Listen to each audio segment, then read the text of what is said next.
Book 1, Chapter 11 of Resurrection. Resurrection by Leo Tolstoy, translated by Louise Maud, read by David Barnes. Book 1, Chapter 11. The Trial. Maslova cross-examined. When the reading of the indictment was over, the President, after having consulted the members, turned to Kartinkin with an expression that plainly said, "Now we shall find out the whole truth down to the minutest detail." "Peasant Simeon Kartinkin," he said, stooping to the left. Simeon Kartinkin got up, stretched his arms down his sides, and leaning forward with his whole body, continued moving his cheeks inaudibly. "You are accused of having, on the 17th of January, 1880, together with Euphemia Bochkova and Katerina Maslova, stolen money from a portmanteau belonging to the merchant Smelkov, and then, having procured some arsenic, persuaded Katerina Maslova to give it to the merchant Smelkov in a glass of brandy, which was the cause of Smelkov's death. Do you plead guilty?" said the President, stooping to the right. "Not nohow, because our business is to attend to the lodgers, and—" "You'll tell us that afterwards. Do you plead guilty?" "Oh, no, sir, I only—" "You'll tell us that afterwards. Do you plead guilty?" quietly and firmly asked the President. "Can't do such a thing, because that—" The usher again rushed up to Simeon Kartinkin and stopped him in a tragic whisper. The President moved the hand with which he held the paper, and placed the elbow in a different position, with an air that said, "This is finished," and turned to Euphemia Bochkova. "Euphemia Bochkova, you are accused of having, on the 17th of January, 1880, in the lodging-house Mauritania, together with Simeon Kartinkin and Katerina Maslova, stolen some money and a ring out of the merchant Smelkov's portmanteau, and having shared the money among yourselves, given poison to the merchant Smelkov, thereby causing his death. Do you plead guilty?" "I am not guilty of anything," boldly and firmly replied the prisoner. "I never went near the room, but when this baggage went in, she did the whole business." "You will say all this afterwards," the President again said, quietly and firmly. "So do you not plead guilty?" "I did not take the money, nor give the drink, nor go into the room. Had I gone in, I should have kicked her out." "So you do not plead guilty?" "Never." "Very well." "Katerina Maslova," the President began, turning to the third prisoner, "you are accused of having come from the brothel with the key of the merchant Smelkov's portmanteau, money and a ring." He said all this like a lesson learnt by heart, leaning towards the member on his left, who was whispering into his ear that a bottle, mentioned in the list of the material evidence, was missing. "Of having stolen out of the portmanteau money and a ring," he repeated, "and shared it. Then, returning to the lodging-house Mauritania with Smelkov, of giving him poison in his drink and thereby causing his death. Do you plead guilty?" "I am not guilty of anything," she began rapidly. "As I said before, I say again, I did not take it. I did not take it. I did not take anything, and the ring he gave me himself." "You do not plead guilty of having stolen 2,500 roubles?" asked the President. "I've said I took nothing but the 40 roubles." "Well, and do you plead guilty of having given the merchant Smelkov a powder in his drink?" "Yes, that I did, only I believed what they told me, that they were sleeping powders, and that no harm could come of them. I never thought and never wished— God is my witness, I say I never meant this," she said. "So you do not plead guilty of having stolen the money and the ring from the merchant Smelkov, but confess that you gave him the powder?" said the President. "Well, yes, I do confess this, but I thought they were sleeping powders. I only gave them to make him sleep. I never meant and never thought of worse." "Very well," said the President, evidently satisfied with the results gained. "Now, tell us how it all happened." And he leaned back in his chair and put his folded hands on the table. "Tell us all about it. A free and full confession will be to your advantage." Maslova continued to look at the President in silence and blushing. "Tell us how it happened." "How it happened?" Maslova suddenly began, speaking quickly. I came to the lodging-house and was shown into the room. He was there, already very drunk." She pronounced the word he with a look of horror in her wide-open eyes. "I wished to go away, but he would not let me." She stopped, as if having lost the thread, or remembered something else. "Well, and then?" "Well, what then? I remained a bit, and went home again." At this moment the public prosecutor raised himself a little, leaning on one elbow in an awkward manner. "You would like to put a question?" said the President, and having received an answer in the affirmative, he made a gesture inviting the public prosecutor to speak. "I want to ask, was the prisoner previously acquainted with Simeon Kartinkin?" said the public prosecutor, without looking at Maslova, and having put the question, he compressed his lips and frowned. The President repeated the question. Maslova stared at the public prosecutor with a frightened look. "With Simeon?" "Yes," she said. "I should like to know what the prisoner's acquaintance with Kartinkin consisted in. Did they meet often?" "Consisted in? He invited me for the lodgers. It was not an acquaintance at all," answered Maslova, anxiously moving her eyes from the President to the public prosecutor and back to the President. "I should like to know why Kartinkin invited only Maslova and none of the other girls for the lodgers," said the public prosecutor, with half-closed eyes and a cunning Mephistophelian smile. "I don't know. How should I know?" said Maslova, casting a frightened look around and fixing her eyes for a moment on Nekhludoff. "He asked whom he liked." "Is it possible that she has recognized me?" thought Nekhludoff, and the blood rushed to his face. But Maslova turned away without distinguishing him from the others, and again fixed her eyes anxiously on the public prosecutor. "So the prisoner denies having had any intimate relations with Kartinkin. Very well. I have no more questions to ask." And the public prosecutor took his elbow off the desk and began writing something. He was not really noting anything down, but only going over the letters of his notes with a pen, having seen the procurer and leading advocates, after putting a clever question, make a note with which later on to annihilate their adversaries. The President did not continue at once, because he was consulting the member with the spectacles, whether he was agreed that the questions, which had all been prepared beforehand and written out, should be put. "Well, what happened next?" he then went on. "I came home," looking a little more boldly only at the President, "and went to bed. Hardly had I fallen asleep when one of the girls, Bertha, woke me. 'Go, your merchant has come again.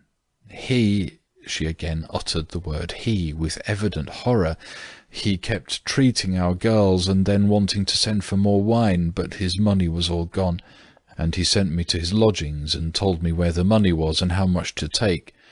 So I went." The President was whispering to the member on his left, but, in order to appear as if he had heard, he repeated her last words. "So you went? Well, what next?" "I went and did all he told me, went into his room. I did not go alone, but called Simeon Kartinkin and her," she said, pointing to Botchkova. "That's a lie! I never went in," Botchkova began, but was stopped. "In their presence I took out 4 notes," continued Maslova, frowning, without looking at Botchkova. "Yes, but did the prisoner notice," again asked the prosecutor, "how much money there was when she was getting out the 40 roubles?" Maslova shuddered when the prosecutor addressed her. She did not know why it was, but she felt that he wished her evil. "I did not count it, but only saw some 100-rouble notes." "Ah, the prisoner saw 100-rouble notes. That's all?"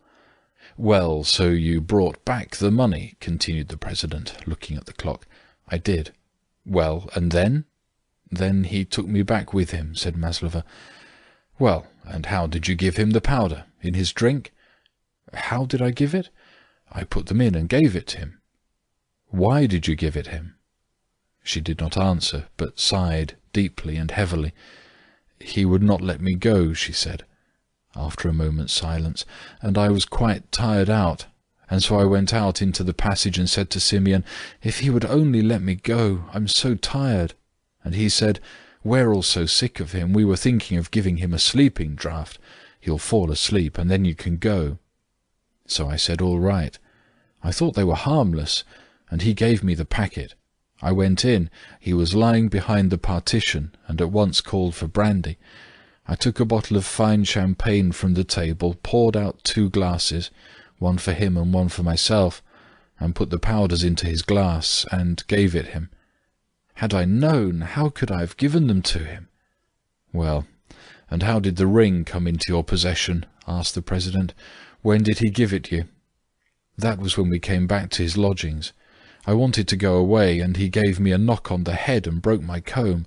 I got angry and said I'd go away, and he took the ring off his finger and gave it to me, so that I should not go," she said. Then the public prosecutor again slightly raised himself, and putting on an air of simplicity, asked permission to put a few more questions, and having received it, bending his head over his embroidered collar, he said, "I should like to know how long the prisoner remained in the merchant Smelkoff's room." Maslova again seemed frightened, and she again looked anxiously from the public prosecutor to the President, and said hurriedly, "I do not remember how long." "Yes, but does the prisoner remember if she went anywhere else in the lodging-house after she left Smelkoff?" Maslova considered for a moment. "Yes, I did go into an empty room next to his." "Yes, and why did you go in?" asked the public prosecutor, forgetting himself and addressing her directly. "I went in to rest a bit, and to wait for an izvozchik." "And was Kartinkin in the room with the prisoner or not?" "He came in." "Why did he come in?" "There was some of the merchant's brandy left, and we finished it together." "Ah, finished it together. Very well. And did the prisoner talk to Kartinkin, and if so, what about?" Maslova suddenly frowned, blushed very red, and said hurriedly, "What about? I didn't talk about anything, and that's all I know. Do what you like with me. I'm not guilty, and that's all." "I have nothing more to ask," said the prosecutor, and drawing up his shoulders in an unnatural manner, began writing down as the prisoner's own evidence in the notes for his speech that she had been in the empty room with Kartinkin. There was a short silence. "You have nothing more to say?" "I have told you everything," she said with a sigh, and sat down.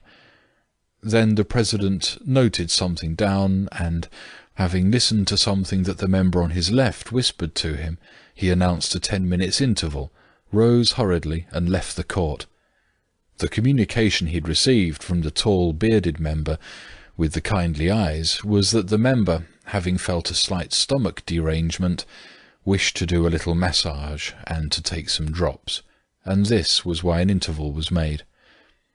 When the judges had risen, the advocates, the jury, and the witnesses also rose, with the pleasant feeling that part of the business was finished, and began moving in different directions. Nekhludoff went into the jury's room and sat down by the window. End of Book 1, Chapter 11.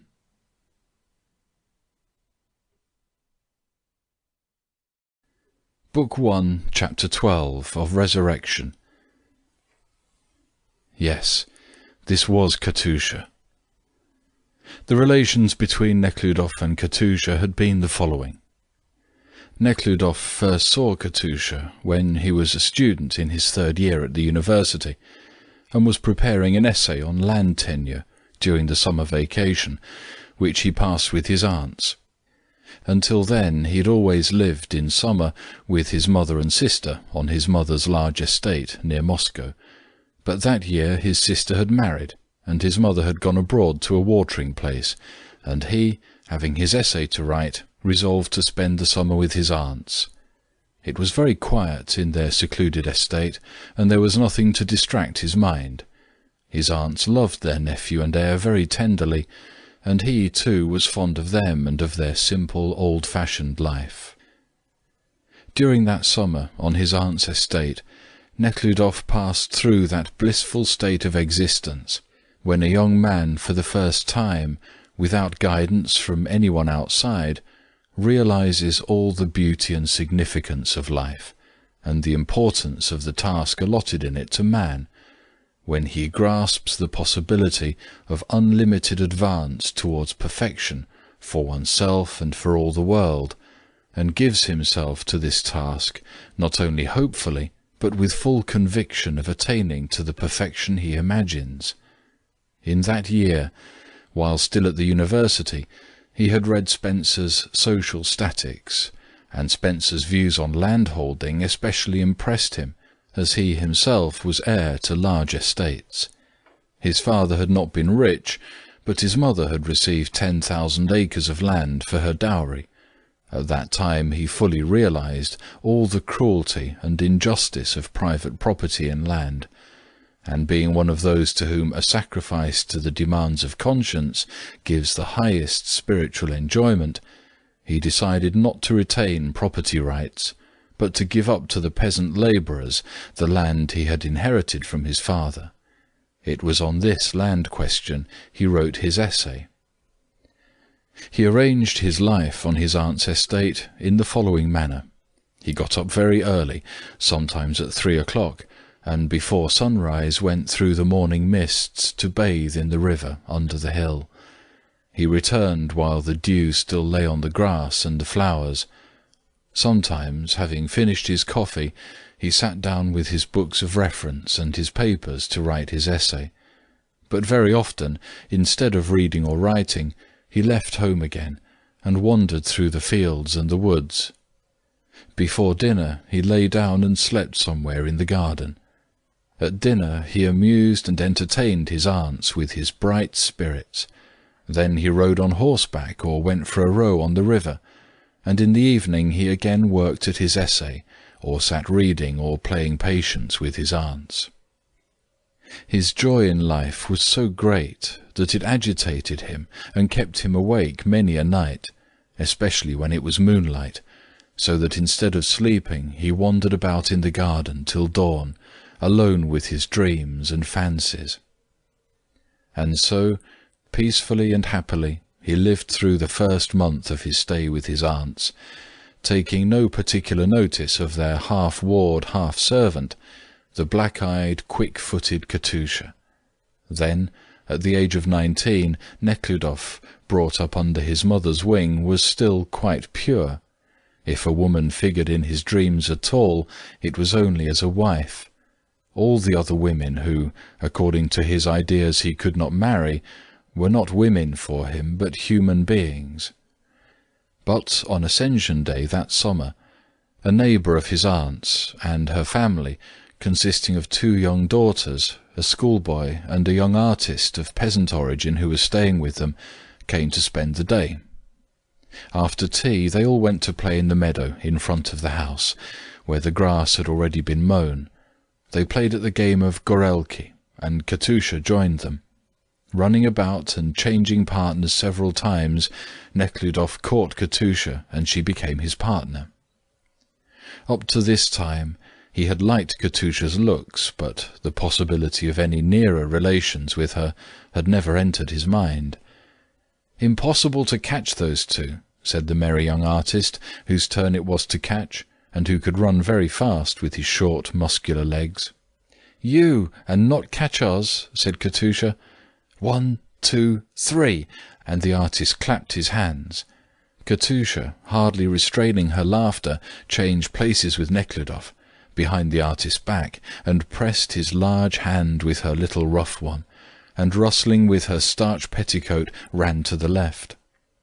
Nekhludoff ran fast to the right, trying to escape from the artist, but when he looked round he saw the artist running after Katusha, who kept well ahead, her firm young legs moving rapidly.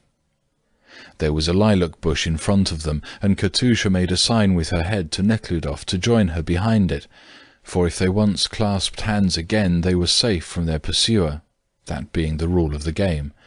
He understood the sign, and ran behind the bush, but he did not know that there was a small ditch overgrown with nettles there. He stumbled and fell into the nettles, already wet with dew, stinging his hands, but rose immediately, laughing at his mishap. Katusha, with her eyes black as sloes, her face radiant with joy, was flying towards him, and they caught hold of each other's hands.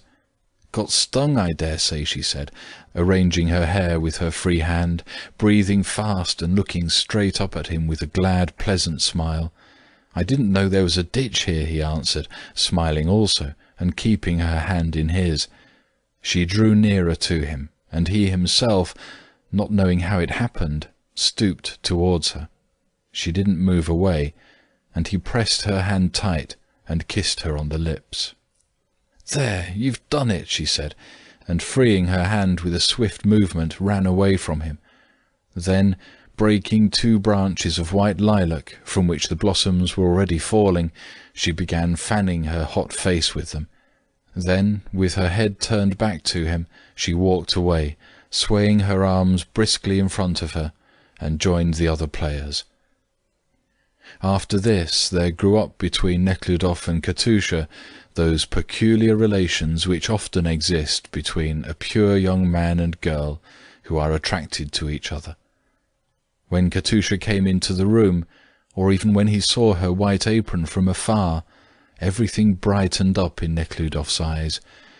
As when the sun appears, everything becomes more interesting, more joyful, more important. The whole of life seemed full of gladness, and she felt the same.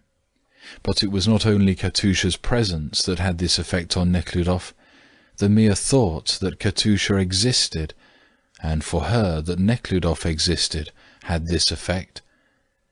When he received an unpleasant letter from his mother, or could not get on with his essay, or felt the unreasoning sadness that young people are often subject to, he had only to remember Katusha, and that he should see her, and it all vanished. Katusha had much work to do in the house, but she managed to get a little leisure for reading, and Nekhludoff gave her Dostoevsky and Turgenev, whom he had just read himself, to read. She liked Turgenev's Lull best. They had talks at moments snatched when meeting in the passage, on the veranda or the yard, or sometimes in the room of his aunt's old servant, Matrona Pavlovna, with whom he sometimes used to drink tea, and where Katusha used to work. These talks in Matrona Pavlovna's presence were the pleasantest. When they were alone, it was worse. Their eyes at once began to say something very different and far more important than what their mouths uttered. Their lips puckered, and they felt a kind of dread of something that made them part quickly. These relations continued between Nekhludoff and Katusha during the whole time of his first visit to his aunt's. They noticed it and became frightened, and even wrote to Princess Elena Ivanovna, Nekhludoff's mother. His aunt, Mary Ivanovna, was afraid Dmitri would form an intimacy with Katusha, but her fears were groundless, for Nekhludoff, himself hardly conscious of it, loved Katusha, loved her as the pure love, and therein lay his safety, his and hers. He not only did not feel any desire to possess her, but the very thought of it filled him with horror. The fears of the more poetical Sophia Ivanovna, that Dmitri, with his thoroughgoing, resolute character, having fallen in love with a girl, might make up his mind to marry her, without considering either her birth or her station, had more ground. Had Nekhludoff at that time been conscious of his love for Katusha, and especially if he had been told that he could on no account join his life with that of a girl in her position, it might have easily happened that, with his usual straightforwardness, he would have come to the conclusion that there could be no possible reason for him not to marry any girl whatever, as long as he loved her. But his aunts did not mention their fears to him, and when he left, he was still unconscious of his love for Katusha. He was sure that what he felt for Katusha was only one of the manifestations of the joy of life that filled his whole being, and that this sweet, merry little girl shared this joy with him. Yet when he was going away, and Katusha stood with his aunts in the porch and looked after him, her dark, slightly squinting eyes filled with tears, he felt, after all, that he was leaving something beautiful, precious, something which would never reoccur, and he grew very sad. "Goodbye, Katusha," he said, looking across Sophia Ivanovna's cap as he was getting into the trap. "Thank you for everything." "Goodbye, Dmitri Ivanovitch," she said with her pleasant tender voice, keeping back the tears that filled her eyes, and ran away into the hall, where she could cry in peace. End of Book 1, Chapter 12.